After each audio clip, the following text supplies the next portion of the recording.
Hello বন্ধুরা, আজকে আমি গিয়েছিলাম নতুন যে আড়ংটা খুলেছে ধানমন্ডি ২-তে ওখানে। আসলে কিছু কেনার প্ল্যানে যাইনি। ভাবলাম যে দেখে আসি, ঘুরে আসি জায়গাটা কেমন।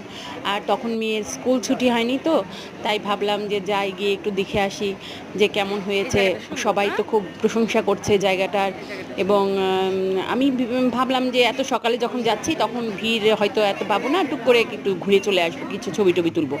কিন্তু যাওয়া মাত্র আমার ভুল ভাঙলো। এত যাচ্ছি, ভিড় হতে যাচ্ছি। পারে। জানেন? এটা আমি ৫ তালা পর্যন্ত ঘুরেছি। এটা মনে হয় ৬-৭ তালা হবে। মানে আমি আসলে সবটা কভার করতে পারিনি।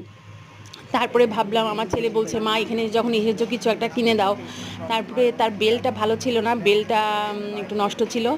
তাই আমি ভাবলাম আচ্ছা একটা বেল্টই কিনে দিই তাকে। তাকে একটা বেল্ট কিনে দিলাম। কিন্তু ওই জায়গাটা আসলে মানে এত ক্রাউডিং এর মধ্যে ঘোরাটা খুব একটা পসিবল, মানে খুব একটা আরামদায়ক ছিল না। গরমও লাগছিল। কিন্তু ওভারঅল আমরা ভালো করেই ঘুরে টুরে বেরোলাম। Happy shopping. সবাই ভালো থাকবেন, সুস্থ থাকবেন।